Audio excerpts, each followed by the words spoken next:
नमस्कार दर्शक तथा श्रोतावृन्द, स्वागत छ तपाईलाई नेपाली कथाको 104 औं भिडियोमा। आजको भिडियोमा पनि मैले उपन्यासकार लैनसिंह बाङदेलज्यूको लंगडाको साथी लिएर आएको छु। आशा छ तपाईलाई मन पर्नेछ। यस नेपाली कथा च्यानलमा अपलोड भएका पुराना कथाहरू मैले केही समय अगाडिदेखि डिलिट गर्दै आइरहेको छु। उक्त कथाहरूलाई सुरक्षित राख्नका लागि कृपया डाउनलोड गर्नुहोला वा नसुनेका कथाहरूलाई सुनेर सहयोग गर्नुहोला भन्दै लागौं आजको गाउँ खाने कथातर्फ। आजको गाउँ खाने कथा रहेको छ कपास, केराउ, गुराँस, काँक्रो चारै जातको एउटै थाक्रो के हो? प्रश्न एकपटक फेरि, कपास, केराउ, गुराँस, काँक्रो चारै जातको एउटै थाक्रो के हो? यस प्रश्नको उत्तर तपाईलाई थाहा भए कृपया कमेन्टमा उल्लेख गरिराख्नुहोला। म भिडियोको अन्त्यमा यसको सही जवाफ भन्नेछु भन्दै लागौं आजको उपन्यासतर्फ। लैनसिंह बाङदेलको उपन्यास लंगडाको साथी भाग 3।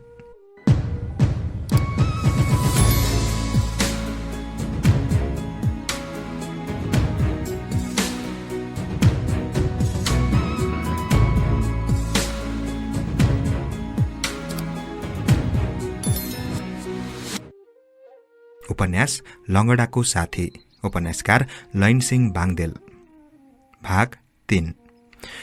5। भोलिपल्ट बिहान लंगडाको निन्द्रा ढिलो टुट्यो। उसले आँखा उगार्दा दिन चढिसकेको रहेछ। रेलिङको छाया सरेर पर पुगिसकेको रहेछ। उसले शून्य भावले यता र उता हेर्यो। उसका लुगाहरू छरिएका रहेछन्। केही बेरसम्म लंगडा तन्द्रा अवस्थामा त्यत्तिकै बसिरह्यो। पाकेटबाट बिडी झिकेर अन्यमनस्क भावले सल्कायो र झोक्रिरह्यो। तर कुकुरलाई नदेख्दा ऊ एक्कासी झसङ्ग भयो। उसले यता र उता आँखा घुमाएर हेर्यो। अब त्यहाँ धेरै मानिसहरू हिँड्न लागेका रहेछन्। उसले त्यहाँबाट उठेर कतै जाने विचार गर्यो, तर आफ्नो पोल्टाका लुगाहरू छरिएर यता र उता भएको देख्दा ऊ जिल्ल पर्यो। उसलाई अब राम्रो होस आयो। हिजो आफूले बाँधेर राखेको पैसाको उसलाई सम्झना भयो। उसले हत्तपत्त पोल्टो छाम्यो, तर पोल्टाको लुगा र रुमाल पनि हराएछन्। राति सुत्ने बेलामा त्यो रुमाल पोल्टामा घुसारेर राखेको उसलाई राम्ररी सम्झना छँदै थियो। उसले यत्रतत्र छरिएका लुगा बटुलेर आफ्नो सबै जिउ छामेर राम्ररी हेर्यो, खोज्यो, बोरा टकटकायो, तर पैसा बाँधेको रुमाल भने राम्रै हराएछ। लंगडा छक्क परेर त्यहीँ बसिरह्यो। दुस्वप्नबाट एक्कासी बिउजेको जस्तै उसको अनुहारको भाव शून्य तरफ विकृत थियो। कुकुरलाई पनि नदेख्दा तथा आफ्नो पैसा समेत नपाउँदा उसको हृदय आश्चर्य, दुःख र क्षोभले परिपूर्ण भएको थियो। बाटो हिट्ने मानिसहरूका अनुहारमा जिज्ञासाको दृष्टिले ऊ पुलुक्क पुलुक्क हेर्दथ्यो, तर आफ्नो कुकुर र पैसाको विषयमा उसलाई सोध्ने न साहस हुन्थ्यो न सोध्ने उसको अधिकार नै थियो। आफ्नो आश्चर्य, दुःख र ग्लानी आफूसितै दबाएर राख्न पर्दा लंगडालाई अझ असह्य भइरहेथ्यो। शहरका दुष्ट लंगडाहरू लंगडाको शत्रु थिए। उनीहरूकै काम होला भन्ने उसलाई शंका भयो। संसारले आफूमाथि यस्तो अत्याचार गरेको सम्झदा, संसारले आफूमाथि यस्तो दुर्व्यवहार गरेको देख्दा तथा आफूलाई उपहासको पात्र बनाएर कुव्यवहार गरेको बुझ्दा मानिसप्रति उसको हृदयमा एउटा तीव्र घृणा उत्पन्न भयो। एउटा भयानक हिंसाको तथा प्रतिशोधको लपका उसको अन्तरदेखि निस्केर स्वर्गसम्म पुग्यो। तर के लाग्थ्यो र? ऊ बबुरा निशाय थियो। ऊ अंगहीन थियो, एउटा निर्बल मानव थियो। उसको अन्तरमा जतिकै प्रतिशोधको ज्वाला तन्किरहे पनि, उसको व्यथित आत्मामा जतिकै प्रतिहिंसाको हुरी आए पनि, त्यो निशाय लंगडाले आज मनुष्य समाजको त्यो अवहेलना, त्यो अत्याचार र त्यो अमानुषिकता मुख भएर सहन गर्न पर्दथ्यो। उसले दुःखको निर्वास लिएर आफ्नो चारैतिर हेर्यो। माथिको अग्लो टाउन हालको घडीमा उसको आँखा पुग्यो। 9 बजिसकेको रहेछ। उसले हत्तपत्त लुगाहरू पोको पारेर बाँध्यो र आफ्नो लौरो काखीमा च्यापी सिडी ओह्रालो चढ्न थाल्यो। त्यसै बखत स्कुल जान लागेका ठिटाहरूको एउटा दल मोडमा आइपुगेको थियो। लंगडालाई देख्न साथ उनीहरूले एक स्वरले भुइँ भालो भनेर कराए। लंगडा नसुने जस्तो गरेर हतार हतार सिमेन्टको सिँढीबाट ओर्ली देब्रे गल्लीमा चाँडै चाँडै हात खुट्टाले खस्रदै भाग्न थाल्यो। निकै पर पुगेपछि उसले फर्केर हेर्यो। ती शत्रुहरू उसका दृष्टिबाट ओझेल भइसकेका रहेछन्। लंगडाले लामो निष्कृतिको निश्वास लियो। वहाँपछि लंगडालाई एकछिनसम्म कता जाउँ, के गरौँ भन्ने विचार भयो। उसलाई आफ्नो कुकुरको सम्झना भयो। उसलाई साह्रै शून्य र एक्लो लागिरह्यो। ऊ चारैतिर हेरेर कुकुर खोज्न हिँड्यो। यताउता कुकुरलाई उसले खोज्यो, तर कतै कुकुरलाई देखेन। लंगडा गाडी हिँड्ने मूल सडकमा पुगिसकेको थियो। पानको पसल नेरको छिडीतिर उसले हेर्यो। त्यहाँ पनि उसले आफ्नो चिर साथी कुकुरलाई देखेन।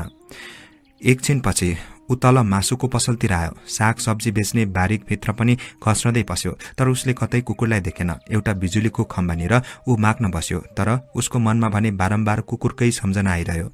ऊ त्यहाँबाट पनि उठेर फेरि चोकमनी गड्डी खानको गल्लीमा गयो। आफूले सुत्ने झोपडामा पनि गएर हेर्यो, तर कतै उसले कुकुरलाई देखेन। गल्लीमा अरू अनेक कुकुरहरूलाई उसले देख्यो, तर त्यहाँ आफ्नो कुकुरलाई नदेख्दा उसलाई झन नराम्रो लाग्न थाल्यो। उसले ती कुकुरहरूलाई धेरै बेरसम्म एकटक लाएर हेरिरह्यो। तिनीहरूलाई देख्दा आफ्नो कुकुरको विषयमा सोध्ने मन भयो, तर उसले कसरी सोध्न सक्थ्यो र? न कुकुरको भाषा उसले जानेको थियो, न त उसको भाषा नै ती मूक पशुहरू बुझ्न सक्थे। आज यसरी कुकुर हराउँदा लंगडालाई साह्रै नरमाइलो लागिरहेथ्यो।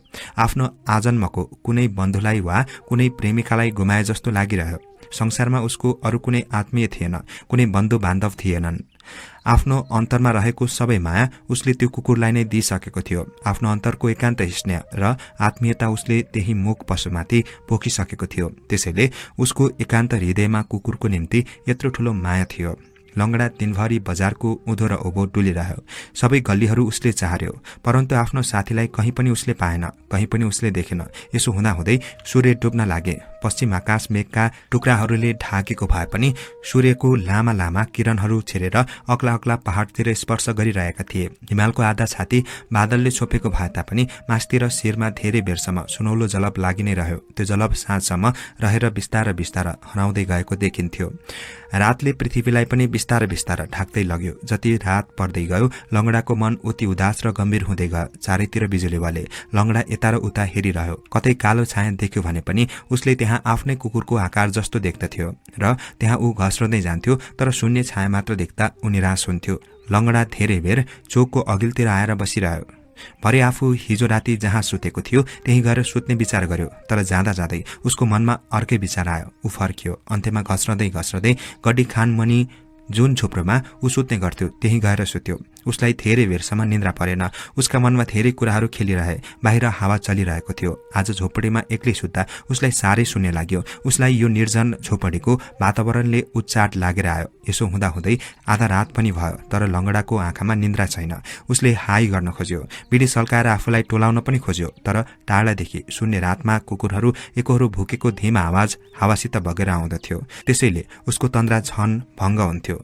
रात धेरै बितेपछि लंगडालाई एकछिन निन्द्रा पर्यो। सपनामा उसले देख्यो आफू सुकिलो लुगा लगाएर धीरधामको पूजामा जान लागेको रहेछ। धीरधामको फाटकनिर पुग्दा उसले देख्यो आफ्नो कुकुरलाई त कसैले फलामको साङ्लोले एउटा बिजुलीको खाँबामा बाँधेर राखेको रहेछ। लंगडालाई देख्न साथ त्यो कुकुर ज्यादै रमायो, उफ्रियो।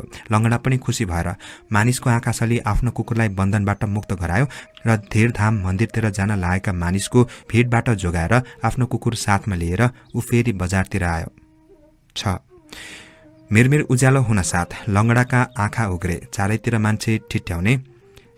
मान्छे ठिम्याउन नसक्ने जस्तो झिसमिसे उज्यालो छाइसकेको थियो।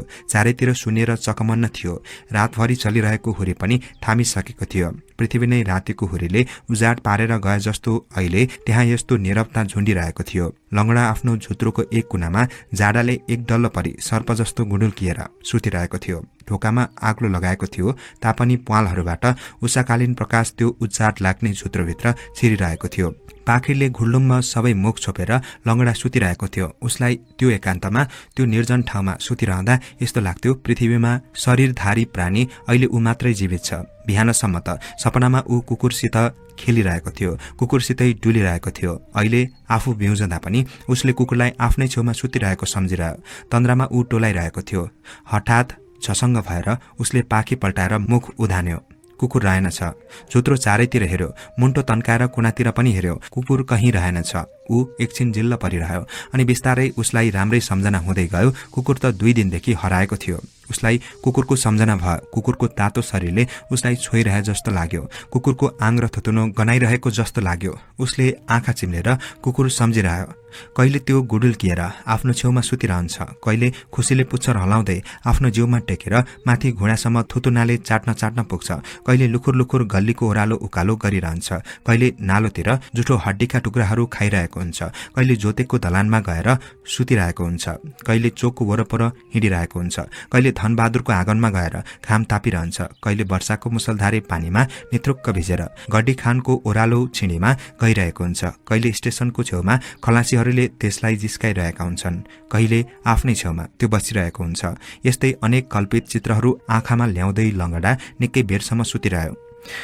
बाहिरको प्रकाश झुप्रोभित्र छिर्न खोजिरहेको थियो। झुप्रोभित्रको थमिलो उज्यालोमा लङ्गडाले आफ्ना वरिपरिका वस्तुहरू देख्यो। आफ्नो लौरो थियो, भित्ताको कुनापट्टि च्याम्रा भइसकेका अस्कोट र कमेज थिए, मैलिएर कालै भइसकेको पटुका पनि थियो, एक दुईवटा टिनका बट्टाहरू पनि थिए, धुलै धुलोले ढाकिएको भुइँ थियो, आधा च्यातिएको एउटा अखबारको टुक्रा पनि भुइँमा थियो, वरिपरि बिडी र सलाइका टुक्राहरू छरिएका थिए, काठको आग्लो अनि चारैतिर टिनले बारेको एउटा छाप्रो थियो अनि मास्तिर उही टिनको छानु। ती वस्तुहरू त प्राणहीन थिए तापनि लङ्गडासित चिर परिचित थियो, मानव तिनीहरूका दुःख सुख लङ्गडाले बुझ्न सक्थ्यो अनि तिनीहरूले पनि लङ्गडाको दुःख सुख बुझ्न सक्दथे। लङ्गडाको निम्ति तिनै वस्तुहरू एउटा परिवार जस्तो भइसकेका थिए। तर आज ती सबै वस्तु लङ्गडालाई निर्जीव, चिसो र प्राणहीन लागे। तीसित न आफूले केही कुरा गर्न सक्थ्यो, न ती वस्तुहरूसित आज आफ्नो आत्मीय सम्बन्ध छ जस्तो लाग्यो। आज यही निर्जनतामा यिनै प्राणहीन वस्तुहरूको माझमा उसले आफूलाई पनि एकले अर्ध मनुष्यको रूपमा सुतिरहेको पायो। आज उसलाई राम्रै थाहा भयो, संसारमा अहिले उसको कोही परिवार रहेनछ, कोही आत्मीय रहेनछ, कोही समाज रहेनछ, चारैतिर उसको निम्ति शून्यता, निरसता मात्र रहेछ। आज उसलाई असाध्यै नरमाइलो लाग्यो। आज झुप्रोको यो निर्बलताले उसलाई क्षण अधीर बनायो। लङ्गडा उठेर टुक्रुक्क बस्यो। उसले आफ्नो जिउ पाखीले बेरेको थियो, तैपनि जाडोले ऊ कामिने रहेथ्यो। उसका आँखालाई गम्भीर नैराश्यले ढाकिरहेको थियो। उसको दृष्टि देब्रेतिरको भित्तामा टाँसिएको थियो। एकहोरो हेरिरहँदा त्यहाँ कुकुरको चित्र देखियो, फेरि मान्छेको टाउको जस्तो चित्र पनि देखियो। कहिले धेरै कुकुर मैदानमा एकसाथ निस्केको जस्तो देखियो, कहिले भैँसी जस्तो पनि देखियो। यसो हुँदाहुँदै त्यहाँ धेरै गिद्धको चित्र देखियो अनि लङ्गडा झस्क्यो। उसलाई अस्तिको सपनाको झल्यास्स सम्झना भयो। त्यो सपनाको सम्झनाले उसलाई दिक्क लाग्यो। त्यो सपना उसले आफ्नो सम्झनाको पाटीदेखि मेट्न खोज्यो। त्यो सम्झनालाई पन्छ्याउने चेष्टा गर्यो, तर सम्झना पुछिएन। झन्झन त्यो सम्झना वरवर हुँदै आयो।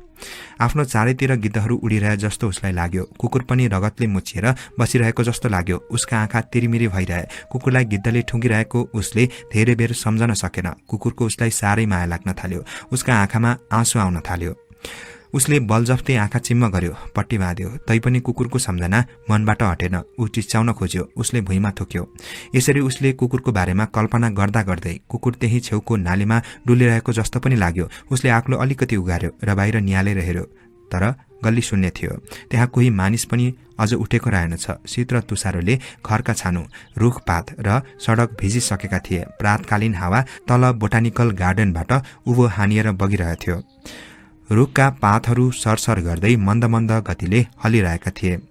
त्यसै बेला कोही हिँडिरहेको जुत्ताको आवाज आयो। जुत्ताको भद्दा घ्याप घ्याप आवाज झन्झन नजिक आउँदै गयो। लङ्गडाले मुन्टो तानेर आक्लोबाट चिया। एउटा पुलिस माथिबाट आउन लागेको रहेछ।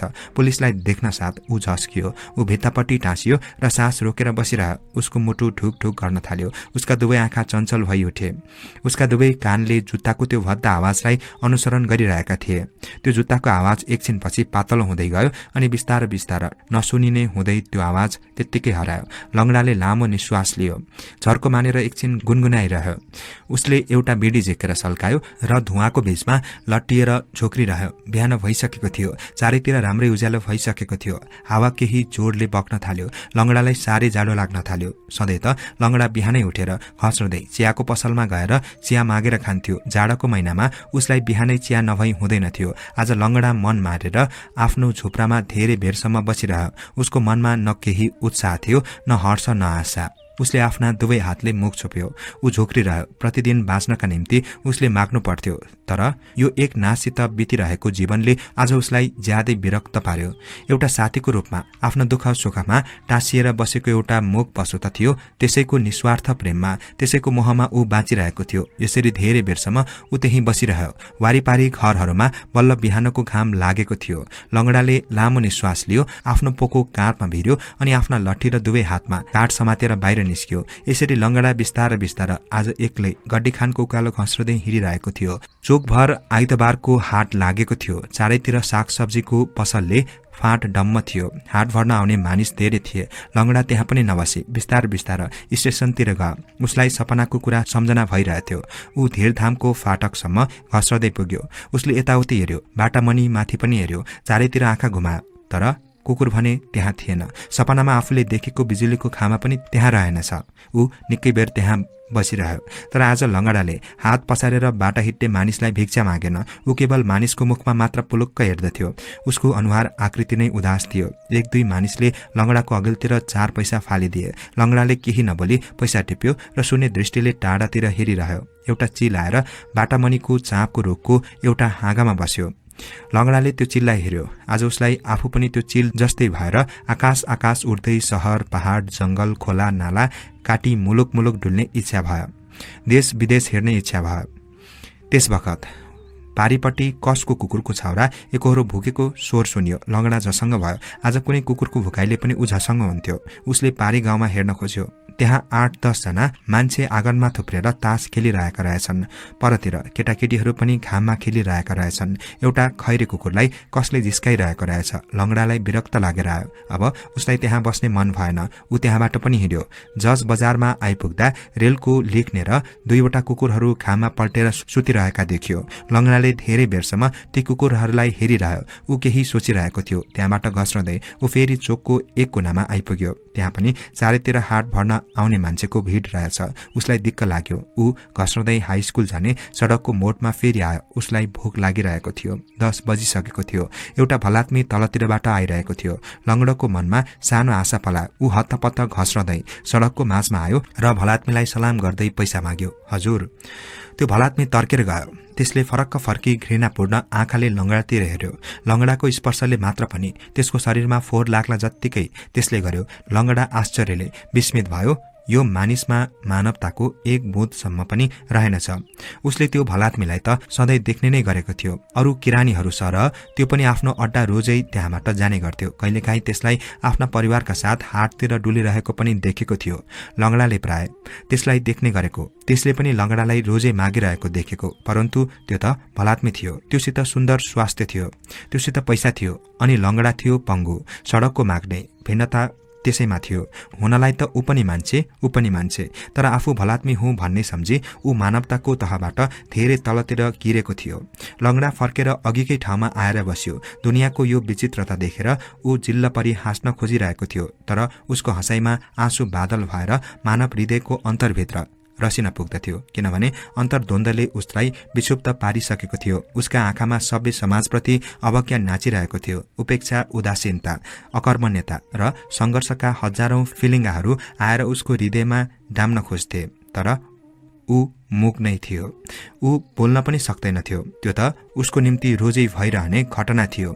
मास्तिरबाट एउटा अल्लारे छिटो हातमा नाम्लो झुन्डाएर कोइलाको पसलतिर गइरहेको थियो। कोइला बोक्दा बोक्दा उसको शरीरको वस्त्र र अनुहार समेत कोइला जस्तै भइसकेको र पसिना उसको निधारबाट बगिरहेको थियो। कालो बिर्खे टोपी लाएको, मैला अस्कोट लगाएको, घुँडा नछोपिने गरी आधा सुराल लाएको, दौरामाथि पटुका पनि बाँधेको। उसको अनुहारमा निर्दोष हाँसो खेलिरहेको थियो। जुङ्गाको रेखी बसिसकेको, ठूला ठूला तिक्रा भएको जवान ठिटो थियो। अस्ति दशैं तिहारमा आफूले गाएको तामाङ गीतको भाका हाल्दै आफ्नै धुनमा ओह्रालो कोइलाको पसलमा जान लागेको थियो। उसको आँखा लङ्गडामाथि पर्यो। ऊ गुनगुनाउन छोडेर ठिङ्ग उभियो। उसका आँखा आश्चर्य र जिज्ञासाले चम्के। उसले लङ्गडालाई एकछिनसम्म हेरेर केही सोध्न खोजेको थियो। तर ऊ चुप लाग्यो, सोधेन। उसले आफ्नो अस्कोट छाम्यो। एउटा ताँबाको पैसा र 2टा दुअन्नी भेट्टायो। हातको नाम्लो काँधमा फ्याल्यो र लङ्गडाको अघिल्तिर आएर खस्रो परन्तु सहानुभूतिको कण्ठले भन्यो, ए दाइ, लौ चिया खाजा किनेर खाऊ। लङ्गडाले हात पसार्यो। एउटा ताँबाको पैसा र 2टा दुअन्नी हातमा खसे। छक्क परेर लङ्गडाले त्यो जवानको आँखामा पुलुक्क हेर्यो। त्यो जवान हाँसिरहेको थियो। उसको अनुहार कोइलाको धुलाले कालो देखिए तापनि त्यो कोइला बोक्ने कुल्लीको अभ्यन्तर उदारता, मानवता र आत्मीयताले साह्रै उज्जवल, साह्रै पवित्र र निष्कलङ्क देखिन्थ्यो। त्यो जवान कुल्ली फेरि तामाङ गीतको भाका हाल्दै छेडीतिर पस्यो। लंगडाले उसलाई हेरि नै रहेको थियो निष्फिक्रीसित। त्यो जवान आफ्नो गीतको लयमा हातको नाम्लो हल्लाउँदै गइरहेको थियो। एकैछिनपछि एउटा भित्ताले उसलाई छेक्यो र ऊ नदेखिने भयो। लंगडाले लामो सुस्केर हाल्यो। आधा दिनसम्म ऊ यता र उता गरिरह्यो। कहिले चोकको फाँटमा बसिरह्यो, कहिले पानको पसलको अघिल्तिर बसिरह्यो, कहिले मासुको पसलतिर गएर बसिरह्यो। लंगडालाई दिक्क लाग्यो। ऊ चौरस्तातिर जान लाग्यो।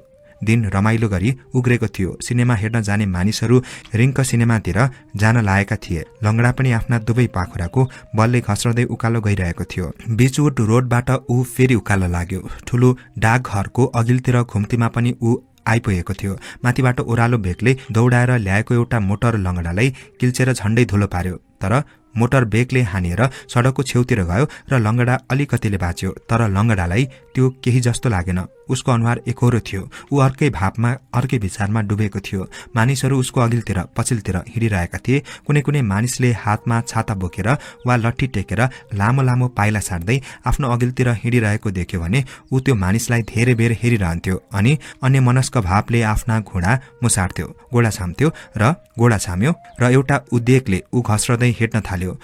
ऊ पनि त्यसरी नै असल मान्छे जस्तो हिँड्न खोज्थ्यो। यसरी मोटरले झण्डै किचेर उसलाई मारेको एकजना मान्छेले हेरिरहेको थियो। त्यो मान्छे आफ्नो भद्दा जुत्ता ग्र्याब ग्र्याब बजाउँदै लंगडाको छेउमा आयो र भन्यो, आँखा छैन? छेउ लागेर हिँड्नुपर्छ नि। मोटरले किचेको भए अरे आन्द्रा भुडी निस्कने। लंगडाले त्यो मानिसको मुखमा पुलुक्क हेर्यो। त्यसले बोलेको भाषा नबुझे जस्तो गरेर त्यस मानिसको अनुहार वाल्ल परेर हेरिरह्यो। त्यो मानिस फेरि अलि झर्को माने जस्तो गर्यो, तर फेरि केही भनेन। एकछिनपछि त्यो मानिस असजिलो मानेर नजिकको एउटा रेस्तोराँतिर गयो। लंगडाको आँखाले त्यसलाई पछ्याइ नै रहेको थियो।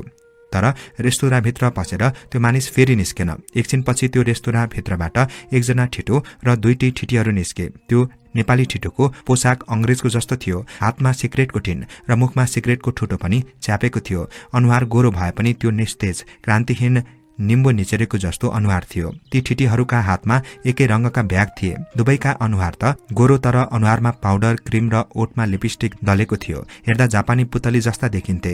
एकजना ठिटीले त हातमा सिगरेट पनि च्यापेकी थिए। त्यसका दुवै आँखी भाउ लेख्न नजान्ने चित्रकारले कोरे जस्ता काला बेडपका धर्सा थिए। त्यो देख्दा लंगडाको भाव तरंग एकछिन खलबलियो। उसलाई लाग्यो यिनै प्राणीहरू सिनेमाका नायक नायिका बनेर दुनियाँमा रंगमज देखाउँदा होलान्। ऊ त्यहाँ पनि धेरै बस्न सकेन। लंगडा फेरि उकालो जान लाग्यो। हेर्दा टाउन हलको घडीमा 2:30 बज्न लागेको रहेछ। टाउन हलको फाटकको सम्मुख आइपुग्दा माथिबाट एउटा मोटर आयो र फाटककै अघिल्तिर थामियो। भित्रबाट एकजना मानिस निस्कियो। मानिस पुटको थियो, तर पोसाक भने अंग्रेजकै जस्तो थियो। मोटरबाट एकजना स्वास्नी मान्छे पनि निस्किन लागेकी थिए। त्यसले आँखामा गोगल्स लगाएकी थिए। त्यसका ओठमा रातै लिपिएको लिपस्टिक टाढैबाट छर्लङ्ग देखिन्थ्यो। लंगडा हेरिरहेको थियो। ती दुवै नेपाली रहेछन्। दुवै क्यापिटल सिनेमा घरतिर लागे। लंगडाले पछिल्तिरबाट हेरिरह्यो। उसका आँखामा त्यो स्वास्नी मान्छेले हातको ब्याग हल्लाउँदै कम्मर मर्काई त्यस मानिसको पाखुरा समातेर हिँडिरहेको दृश्य धेरै बेर नाचिरह्यो। लंगडाको अघिल्तिर 2-3 वटा सिनेमाका पोस्टरहरू टाँसिएका थिए। एउटा पोस्टरमा लडाईको विभत्स दृश्य थियो। अर्कोमा एकजना मानिसले अर्कोलाई गोली हान्न लागेको थियो। अर्कोमा एउटी ठिटीलाई आफ्ना बाहु पासमा राखी एउटा युवकले मही खाइरहेको दृश्य थियो। यो पोस्टरहरूलाई केही बेर लंगडाले हेरिरह्यो। लंगडा त्यहाँ धेरै नबसी फेरि बजारतिर आयो। यसरी दिनभरि यता र उता गरिरह्यो। उसलाई कता जाउँ जस्तो लागिरहेको थियो। यसो हुँदाहुँदै दिन ढल्किसक्न लागेको थियो। दर्शक तथा श्रोतावृन्द, यो रहेको थियो लैनसिंह बाङदेलको उपन्यास लंगडाको साथी भाग 3। तपाईलाई के कस्तो लाग्यो कृपया कमेन्टमा उल्लेख गर्नुहोला। भन्दै लागौं भिडियोको सुरुमा सोधिएको गाउँ खाने कथा र यसको उत्तरतर्फ। मैले सोधेको गाउँ खाने कथा रहेको थियो, कपास, केराउ, गुराँस, काँक्रो चारै जातको एउटै थाक्रो के हो? र यसको सही उत्तर हो सिमलको रुख। दर्शक तथा श्रोतावृन्द, यो साथसाथै आजको भिडियोको अन्त्यमा पनि आइसकेका छौं। तपाईसँग पनि कथा भए मलाई मेरो कथा 204@gmail.com मा मेल गर्नुहोला भन्दै आजको कथा बसाइबाट म कथावाचक जमिन राईलाई बिदा दिनुहोस्। नमस्कार।